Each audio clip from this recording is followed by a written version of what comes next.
back. WNST, Towson, Baltimore, and Baltimore Positive. I haven't shaved up yet, but I will be shaving up as I get back from some travels. We're going to be doing a little Europa here this week to put my wife together with the man who saved her life. So if you're following out on social media, I'm sort of breaking the news here at this point. You'll hear it out on the radio, as well as some of our great Baltimore Positive conversations and the Crab Cake Tour. The Maryland Crab Cake Tour, we've put a whole bunch of dates together now. So we are going to be back after it on the 17th at Slancha, hopefully celebrating the World Cup bid, which I've been talking a lot about here this week with Dave Johnson and Steve Goff and Marty Conway and others. That happens on the 16th. On the 17th, we'll be at Slancha from 2 until 5. It's all brought to you by the Maryland Lottery. I have some Betty Boop scratch-off tickets to give away, as well as our friends at Goodwill and our newest sponsor. And I'm wearing the Window Nation. Unlike the Tampa Bay Rays, I have no problem wearing the rainbow thing. So Pride and Window Nation, and 2 for 2. You buy 2, you get 2 free. That's the way they're rolling at Window Nation all month long. One of my great sponsors and friends and influencers, Bill Cole, joins us now. I've got the mud's a little scratched up, but that's okay. Cole Roofing's been around since 1919, or the year my parents were both born. And we're doing roofs, we're doing fun, we're doing travel, and more than that, a little Royal Farms coffee and wound up here this morning, bro. How are you? It's been a little bit, and we talked Lamar and sports last week, but I think the real world is sort of settled in, even in the sports world, when it's Deshaun Watson, right? Yeah, I guess my curiosity is, like, are you taking the show multilingual? You know, like, are you going to go over to Europe and, like, have people speaking different languages on the I show? would Like, probably that would be a different kind of. Yeah, I probably could figure Dutch out. German, whole different thing. You know what I mean? So Right. I'm going to stick with English and be really blessed. And I'm always blessed when I'm in Europe that about 80 to 90% of the people will speak English with you in any given place. I mean, certain countries, not as much, but I will have no problem traversing the Netherlands, where virtually everyone speaks English. Yeah, I mean, that is definitely an advantage that we have. I think that's exciting that you're going over there. I don't know. It'd be curious to see what the Baltimore brand is over there, to just with random people, like, oh, okay. How many of they've them all seen have The Wire, dude. That's what I was it going is, to say. right? How many of them have seen The Wire? And By the way, I admitted to David Simon on this show, but have you seen the David Simon piece we did? No. You must see it. Okay, so I'm going to give you the plug, as well as I've been reading The Tipping Point again by Malcolm Gladwell. You Gladwell guy? I love that one. Yeah, I'm reading Connectors and Mavens and Influencers and Salesmen.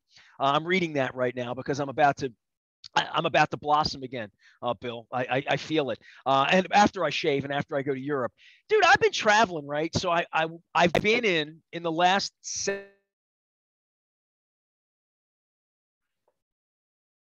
7 weeks. I've been in New York 3 times, at least in New York, in 4 boroughs over the weekend, alone, on foot. No wonder my ankle hurts. And I've been in Chicago, downtown, where I think we talked. There was a murder outside of my hotel 2 hours before I grabbed my Uber. I have been in LA, and I have been in San Francisco. I was in LA for 8 days, living downtown in LA at the Super Bowl. And then I spent time in Oakland downtown, which is sort of resurrecting. Downtown Oakland, I would go back. Downtown San Francisco, where I love, maybe not.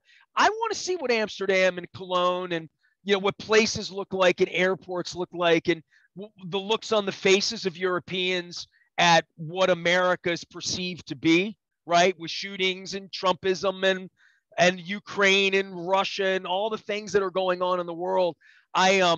This is where I learn things when I travel. I learn more 6 days doing something where I'm the outsider by a lot than I ever learned by being in White Marsh or Middle River or downtown or even New York, Chicago, San Francisco, or LA. So travel is what makes one worldly, I believe. No, I haven't traveled quite as much as you, but I have done some. My brief takeaways are, like, I'm not prepared to go back to that life. I like my life in the more slowed down, pandemic-y kind of. I like my family. I like my kids' sports. I like my work. So we've all become a little more insulated just because we can't touch other people, right? Sure. Yeah. Chicago is definitely different and weird. I think they're in real trouble. You've been in Chicago recently, right? Yeah, and Where have 10 you been? o'clock. Dude, don't act like Ocean City's a long way for you, even though you're Cole Roofing and you do your thing. I know you've been in Vegas and Chicago. I don't know where else you've Right. been, but have you had a family trip? You've traveled a little bit this year, right? Yeah, we were in Florida back in April or whatever, and that was vacationing normal. Vegas was pretty normal. I didn't really notice any difference in Vegas Not even as in the to, prices.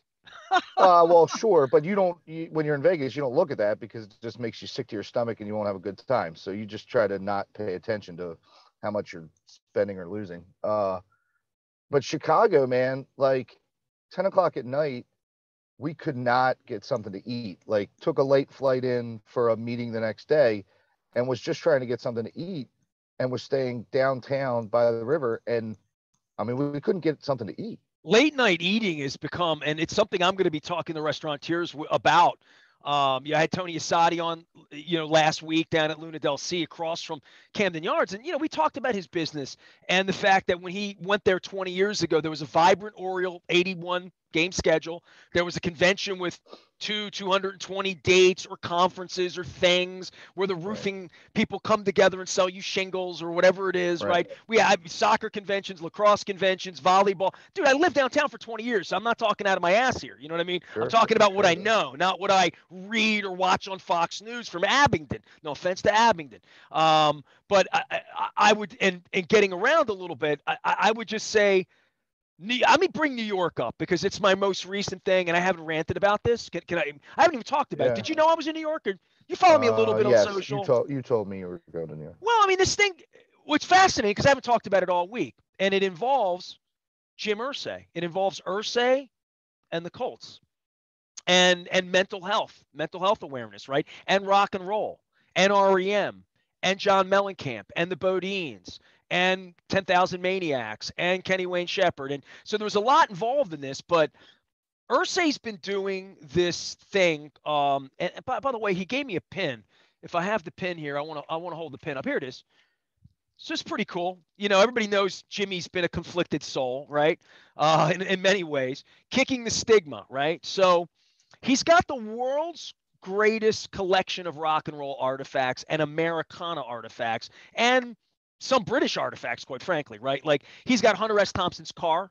He's got Jack Kerouac's scrolls. He's got guitars from every Jimmy Page, Keith Richards. He just bought the guitar that Kurt Cobain played Smells Like Teen Spirit for $4.5 million. And he displays all of this stuff. And he takes it around and has a rock and roll thing, and he sings a few songs. He did a great Tom Petty cover called Something Big that is everybody should listen to. So I got invited to this thing in New York, and it was the same weekend that Robert Plant was playing in a stadium, Forest Hills, like the tennis stadium that they played in 100 years ago that looks like Wimbledon, that's right off the metro stop at 71st and Forest Hills Avenue, right? Like it's this beautiful village I've never been to, a stadium. I Googled it. I'm like, and I'm missing Robert Plant this weekend at Merriweather, and I'm missing Paul McCartney because I'm going to be not here seeing my wife's donor and spending some quality time with family, right?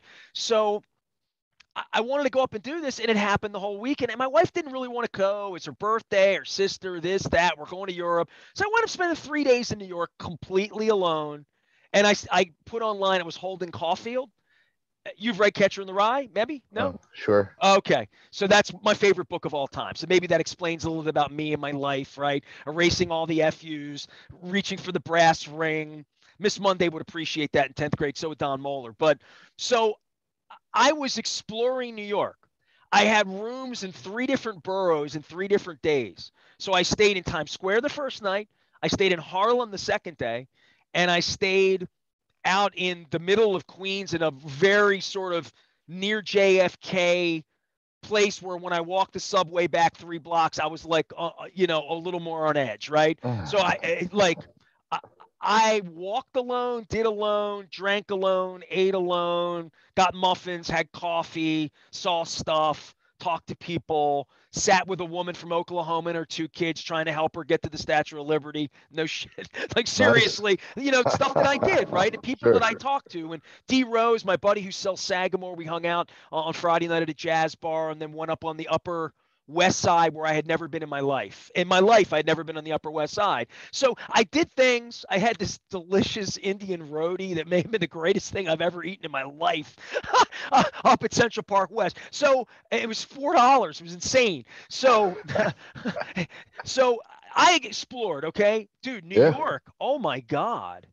Like they're selling weed in bags in Times Square. Who knows fentanyl? I mean, who knows, right? Yeah, They're right. selling weed everywhere out of every truck. It is wafting in the air like a Rush concert back on the Permanent Waves tour. Yeah. And it's sketchy and dodgy and more more international for sure because people are coming back in. There are tourists everywhere. So I was much more about getting pickpocketed, like all of that than I have ever been in New York because it just felt like the race is on and you can't catch me. All the same problems we have in Baltimore. And I'm not ranting about any bad things because I didn't see anything particularly bad. A few rats, a few this, whatever. Right. Lots and lots of people talking to themselves, lots and lots and lots of people with mental health challenges in a way that I've never seen, more for San Francisco than for New York. And I travel a lot. So, man, the world needs a pickup, dude. You know what I mean? Like we're and I know we're feeling recession-y in our economy and we're feeling inflation-y and I'm getting out and trying to do things.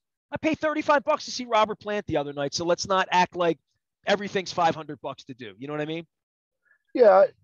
I mean, I don't, I have not spent, my time in New York's in and out, like it's part of that whole, like, just hate the Yankee thing. So I refuse to like participate.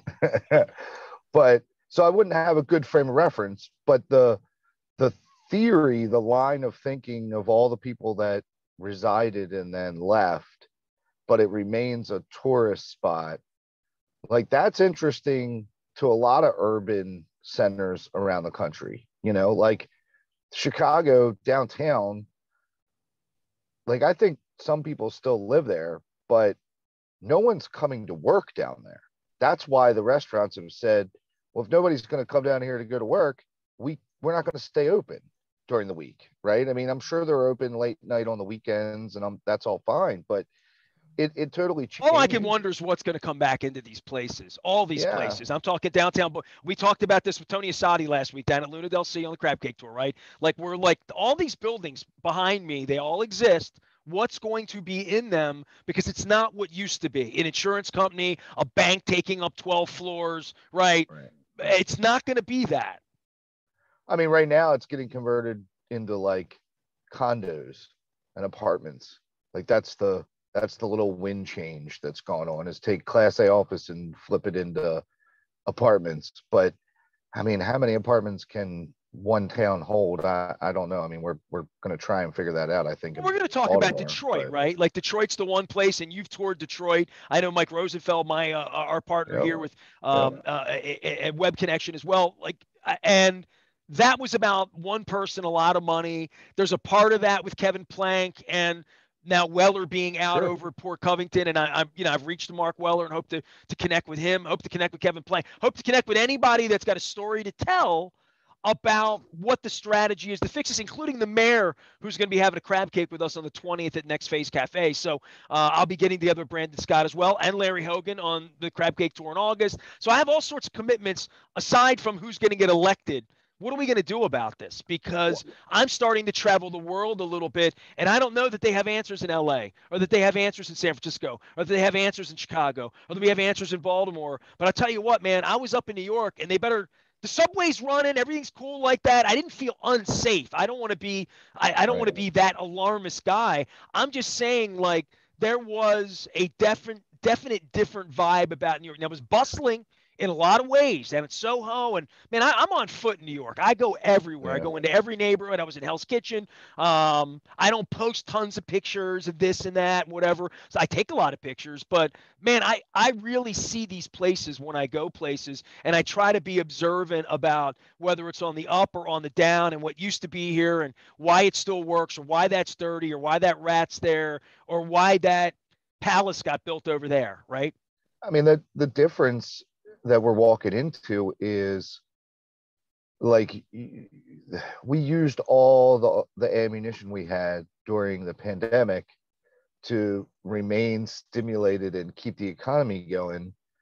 Well, like now we're trying to pick up the pieces on how life has changed, and you're going to do it, in some kind of, whether it's a full recession, a deep recession, or a mild recession, or whatever it ends up being, or whatever it looks like. What I can tell you is that inflation has gotten so high that my vantage point of the universe is through construction, right? So as long as people are continuing to build stuff and invest there, then the market's good. Well, we have not fallen off the cliff yet, but things are definitely getting put on hold. Things are definitely slowing down. Like And it's we also know, amazing how we should all wake up to the global economy, right? Like, even if you eat Chinese food, you've never met anybody from China, everything in your house is from China, right? And everything was manufactured there, and everything in this computer and this coffee cup, all this stuff, right? Like, and there's a part of this that when that part of the world shuts down too, that things don't come over here for people like you.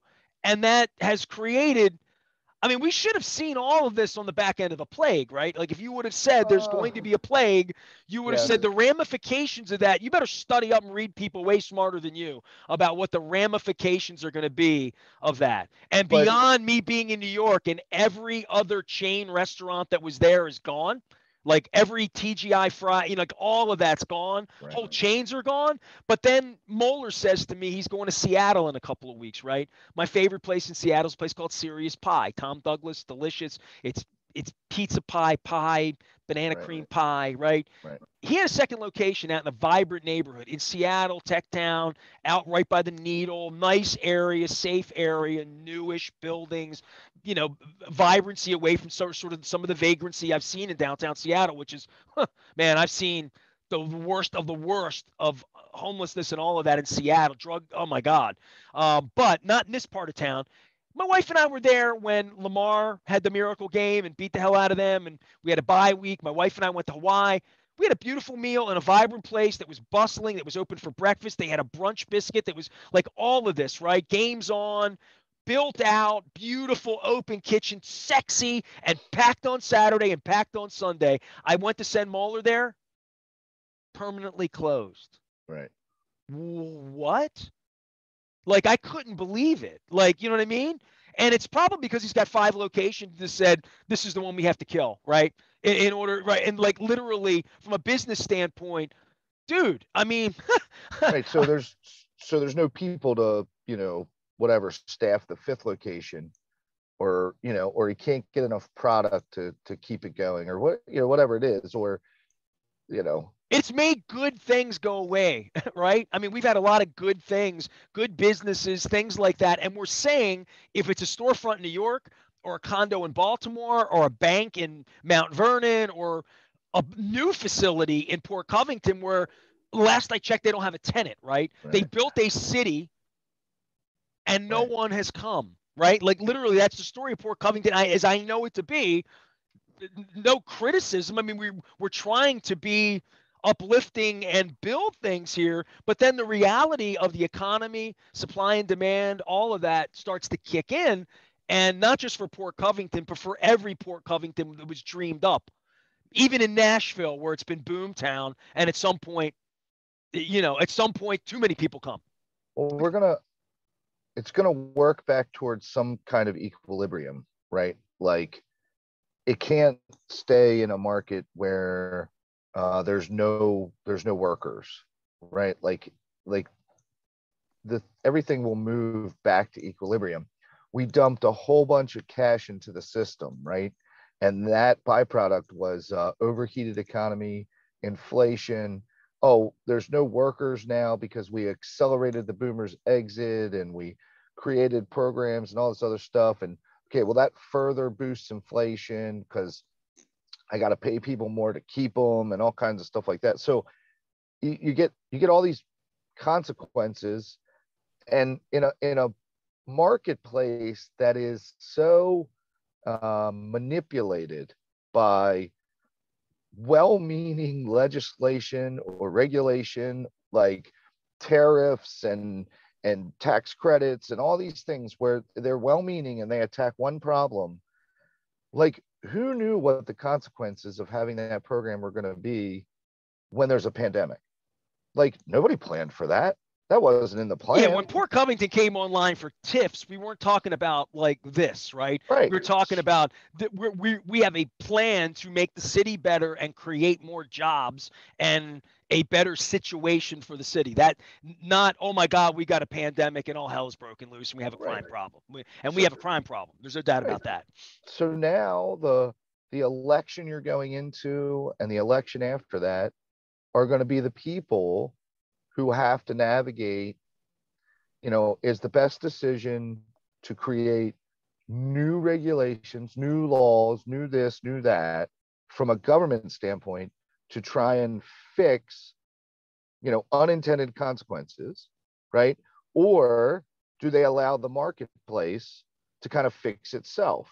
And the problem in both those cases is, like, if we don't keep our eyes open, and this is what I think you were speaking to earlier about, all the people with mental health problems right now. It's like there are consequences. There are people who get missed in all that shift and all the flexibility and the pivot that the marketplace goes. There's all these people in society who they were in this job that has now been eliminated, right? And if we're not like aware of that and we don't collectively work to not like forget about them, then that's that what we talk. I mean, Goodwill grows. speaks to that. One of my sponsors, I know you know Lisa and Jonathan, everything they're doing, trying to create jobs programs to say there are these people like a journalist, right? You talk about, right? Baltimore Banner's coming online and creating some jobs here for some people right now in a new way. And we're going to be talking. MTIs and Kimmy are going to be joining me at Slancha next week for the victory party. Dude, we get the World Cup here. Yeah, there's not going to be enough beer here for me. Because Slancha, Patrick, everybody get ready down there. So that's the 17th on Friday from 2 until 5. So they're going to come and kick off. We're going to have a great conversation about the city and about newspapers and whatnot. But there is an industry where young people, somebody's kid hit me this week. God bless you. I know you're a listener. Somebody reached me and said, my son's a journalism. Blah, blah, blah. Well, you sit and talk to him. I'm like, about what? I don't even know that there is an industry to talk about at this point, right? So, especially in the sports journalism side, right, where there's John Eisenberg introduced me to a new term last month, another great piece about the future and the past for newspapers and columnists and writing about sports and reporting on sports and access to sports was this notion that the team sponsored journalism is, sort of sponsored commercial journalism, which is, Ravens.com. You know what I mean? Like it looks and acts like journalism, but it's really PR. Right. Exactly. Yeah. But we're all journalists because we all have a iPhone, a cell phone, whatever, and a camera. You say that every week. I know you say that every week. We fancy putting. That's why there is no industry. That's why you. Yeah, exactly. Absolutely. It's a mess, and I don't know, man. Like, all I know is we are really good at pushing everything to these extremes. We overreact. If 100 billion from the government would have solved the problem, we end up spending 500 billion. If doing this little piece of legislation would increase the chances of us preventing, guns from getting in the hands of someone who, isn't in the right state of mind, well, we're not going to do that. We're going to try and take all the guns off the shelves. Like, we go really far extremes, which I think is some, decades, century long negotiating points, and like just I just think part we've of made it a long, long way as a society without everyone having assault rifles. So, and the South right. Dakota, we're going to shoot varmint. I mean, come on, dude. Nobody's trying to take your gun to shoot the poor deer that run around out in the woods, or just going squirrel hunting, or whatever you're doing, right? That people have been doing forever. I think we're talking about assault rifles in cities. Again, I go back to that Mandalay Bay thing where it was a bunch of Yeah. country music people shot up, like literally. And I can't imagine anything where I've ever been, because you talk about schools and it's always happening in schools, which is part and parcel a project of the media. I think that the copycat crimes and all of that. But I really thought the Vegas thing where somebody took machinery up to the 23rd floor and just started killing people, I thought that would have been the Texas Tower moment. Like once we got through that and nobody did anything, I thought, wow, now it's open season, for people that read books about such things. Yeah, one of the life moments for me was the parade for the Ravens. I guess it had to be the second Super Bowl Yeah. when they went into the stadium and everybody went into the stadium and it was like a free for all. It was Like really, really, yeah, it was a it scary was, day. and I got my kids, my wife, like one of my youngest was like a baby in a stroller, and like we went up to the club level and like kind of snuck in there, and that was like felt better. But like I'm an idiot. Like I look back and I'm like that was a terrible idea, and my daughter doesn't even remember. I mean, she was a baby, so like what? But yeah, but I don't know. Like as a society, I think we hope we can have mass gatherings like that. You know what I mean? And like be the underpinning there is that civic pride thing, right? Like, yeah, we're all Ravens fans. Like nobody's gonna get in a fight. Like we love each other, but I mean that happens every Sunday, and somehow they not every fight is the opposing That's the team's reason I go fans. to Rolling Stones concerts and I go to Robert Plant concerts, and I want to be at a show where Mike Mills from REM is singing "Don't Go Back to Rockville," right? And Superman. Like Right. I like being in a crowd and all that. And I think this 2.5 year period of weirdness that we've had, any semblance of normalcy we can get, we reach for, and then you go back like Holden Caulfield, right? And you see New York, and you see like parts of it that aren't the same anymore. And that would be true for anybody coming downtown for an Oriole game or going to wherever. It's not the same. Whatever you used to do is never the same, but you do judge it and say, is this place getting better or worse? And I'm trying to find places in America that are getting better. I really, you know what I mean? Like I'm Well, looking, I'm right. looking, I'm looking. Our job is to say to our community that this change is an opportunity, right? Like you and I can talk about it for hours and we still can't figure out what to put in that retail storefront, on Pratt Street. Like, I don't know what the hell to put there, but somebody knows, somebody's got an idea, somebody's got a good plan. And those are the people that we have to encourage, and have to lift up and have to give opportunity to. And like, that's how this works. We'll have to be flexible. We'll have to change. The change is not going away. I mean, it's going on 3 years, whatever, of a pandemic. Like it's not going back. We Pricing's are not where we are. Let's right. work from here. Pricing's Yeah. not coming all the way back down where it was. Like these things don't allow that to happen. So we either find the opportunity and attack it, or I don't know. Yeah. Or we're like oh well, that was fun while it lasted kind of deal. Yeah, I need some roaring 20s here, dog. Bill Cole is Right. here. He is Cole Roofing and Gordian Energy, giving us some energy here today. Royal Farms being poured in our cup. I had a delicious piece of Royal Farms chicken, and I ate a Western fry about 11 o'clock hot the other night on the west side, picking my sister-in-law up late at the airport. I shared that on social media. So anytime I get me a Western fry after dark, I'm happy. I'm all good with that. Bill, sort of last thing for you as I sort of leave this thing here. For business and for planning purposes and for thoughts of where this thing is going, are guys like you starting to think about recession?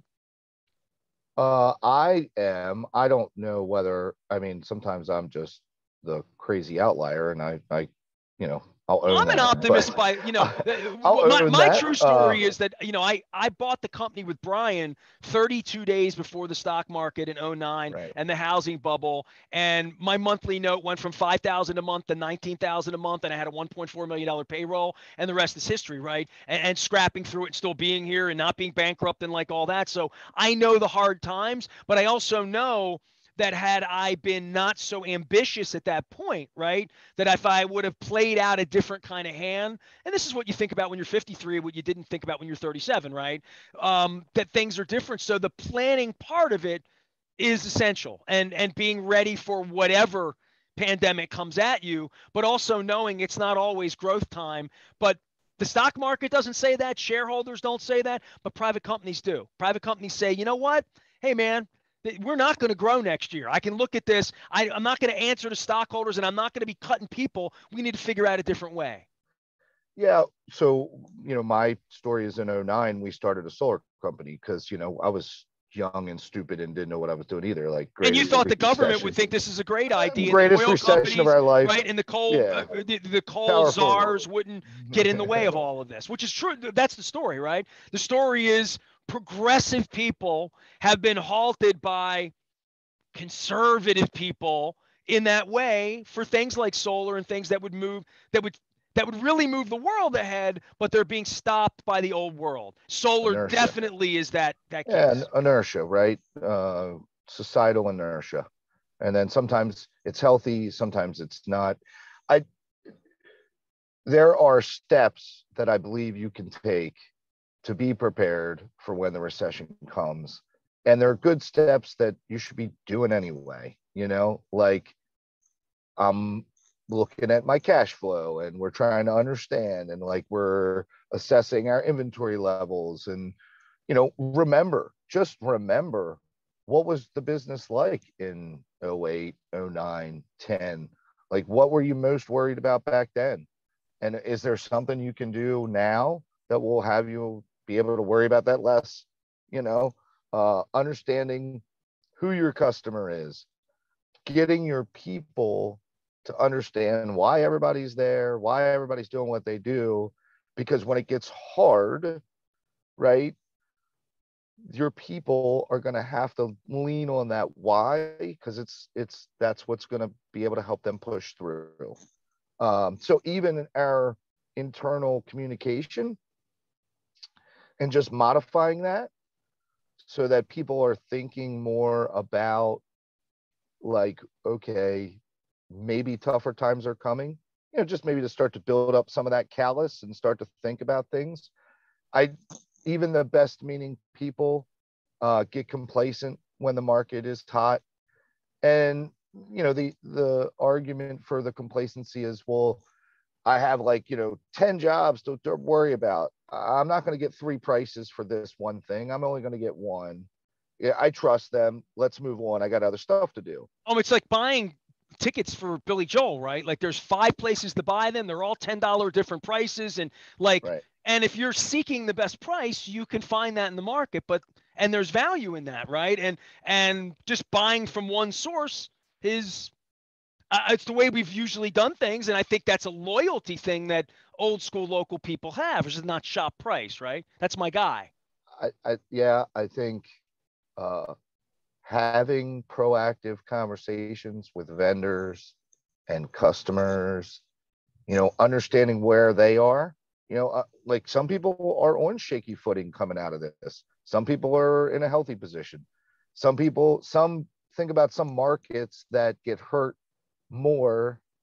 Like, I always love the fact that, like, people buy beer in a recession, they buy beer in a up market, they buy beer in a down market, like, and the price of beer like never changes. Like, I think it actually did change recently. We were making jokes about it. Like, it's bad when beer goes up, but like there are markets that will do better through recession than others. Are you selling to those markets? Are you working in those markets? Why not? Should you be? That kind of stuff. And I think those exercises now, whether the recession shows up in a month, 6 months, 12 months, 10 years, I don't know.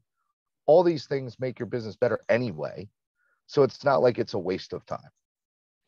good energy used in the summertime on the Yeah, beach, maybe reading a book to help a little bit, or flying sure. across the planet to hang out. Bill Cole is here. He's Cole Roofing and Gordian Energy. Tell me what you do in short term, other than give pretty good wisdom on business play here after what 3-4 generations of this, right? Yeah, I mean, right now we're doing a lot of roof assessing. We still have supply chain issues on the roof side and the solar side. So understanding where people are, trying to help them understand how to budget for stuff. Get us up on your roof. We do that stuff at no charge. We just want to help people understand the situation. Uh, Solar, every 2 days it pivots. The president did some stuff earlier this week that we think may loosen up the market. I know there's a lot of demand there. I think the team is really excited. We face a lot of, for lack of a better term, just like stupid friction, right? Like, well, I can't get this part, which means we're delayed 13 weeks to do this. Like, that's annoying.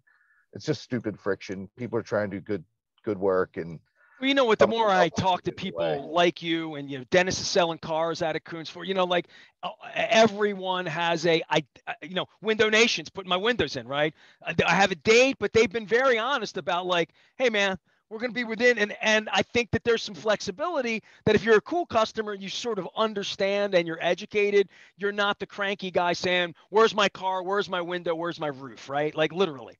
Sure. It is what it is. Like, all I tell people is what you can 100% rely on is that we're working every hour possible with as much effort and force as we can to resolve this stuff for our customers. Like, if I don't get to build your roof, I don't get to bill you, and you don't get to pay me. So I can promise you that we're working like really, really hard to be able to build your roof, because that's kind of how we feed our families. So, like, that's what you get with us. And, a lot of my guys have gotten energy out of it in terms of it's deeper, harder problem solving. And they like that, right? Like, they get into that kind of stuff. So it's been, interesting and hard I and don't need another Rubik's tiring. Cube. You know what I mean? Life's hard enough, dude. I hear you. I hear you. my No my doubt. wife pulls Wordle out every night. I'm like, my freaking brain's been going since 3 in the morning trying to make sure our Right. business is good, life's good, my clients are happy, the listeners and readers are. I'm giving good stuff out there, even though it's not popular every day. But like I said, I don't have time to sit here and figure out whether the J and the O and the U and the I said let's we'll play Scrabble on the weekend or something. So. I hear you. Now they're I going to hear you. charge you for Wordle, these bandits at the New York Times. How dare they? After spending Right. $1 billion to buy the platform, how dare Of they course. charge you 75 cents? Right. Right. Well, that's how twisted our universe is. That's comes back to your journalism media comment, right? If Everybody I wants it, can but they don't expect to pay for it. Yeah. exactly, if I can consume the content for free, like, how dare you charge me for it? So if you're not going to charge for it, how dare you think that it's truth? Right? Like, where's Or the part where you're like me and I give it away for free because of sponsors like you and everybody you hear here during every break who allows me to feed my family and right, put the heat on and like put a floor underneath me and my cell phone works and like I can broadcast and like all of that. That's yeah, I guess the bigger story for all of that is just understanding, right? For just people to understand when they're clicking that there's the New York Times and the Washington Post. You may not like what they say or what they do, but they have to pay their employees. I had Steve Goff on this week from the Washington Post.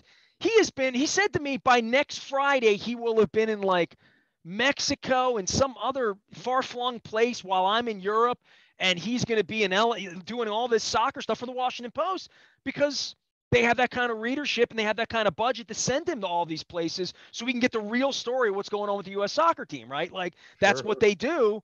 It's not free to do that. It's not free when Nestor flies to Cincinnati or flies to Las Vegas to cover the Ravens and John Harbaugh doesn't show up at the press conference or Jameson and I get stuck in an elevator or we can't talk to the player, right? It's not free to do that. It's right. funded by Bill Cole and sponsors here. So yeah, I mean just understanding what makes a roof, what makes a newspaper, right? What makes a building. I hope that at least in my schoolhouse rock way of doing this at Baltimore Positive, that is part of what we try to do, is make people a little more understanding that when the windows don't come, or the car doesn't come, or the chicken costs 59 cents more a pound, or whatever it is, it's part and parcel of a lot of people working hard, right? It's not just the criminal element that runs the country Sure, jacking up sometimes, prices.